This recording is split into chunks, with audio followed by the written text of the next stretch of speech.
the bipartisan talks, the exclusion, I sit on the neck of the Jubilee Party.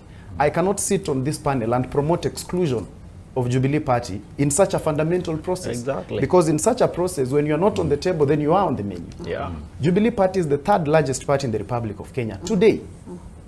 And not just that, we actually qualify to be a parliamentary party, and that is something that should actually be processed. And not just Jubilee, let me talk as Azimio as well. Apart from Jubilee, DAP Kenya, NAC, and all the other parties, they do not have representation in these bipartisan talks. But when we say that, we are the first point of say is that you have been bought by Kenya Kwanza. It is wrong for Azimio to make it look like every time somebody disagrees with the processing of things, instead of looking deep into the issue, we look at how can we be able to frame them so that they look like they are on the other side, then we avoid the main issue.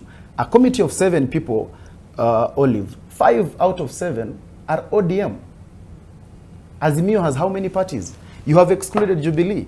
Jubilee was not included in these bipartisan talks from the beginning. Remember, the first person to name their team was Azimio, and Jubilee was not given a slot. When Kenya Kwanza named their team and included Jubilee, that is the time when Azimio remembered that Jubilee is actually part of Azimio. And then, okay, when now Jubilee accepted to say, okay, fine, Honorable Aden Keinan to come back, step out of the Kenya Kwanza team, there was no inclusion still on the Azimio side. But when we complain about that, the first thing we are told is that you have been bought by Kenya Kwanza. I wanted to be very categorical that issues about coalition decorum and party discipline should be addressed specifically by those organs. And it's not a question of quickly looking for how to fix them and calling the kettle black and giving a dog a bad name just to haunt it. Let us be realistic with the issues.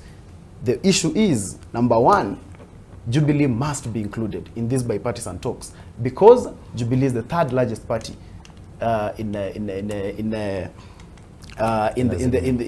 Republic today. Two,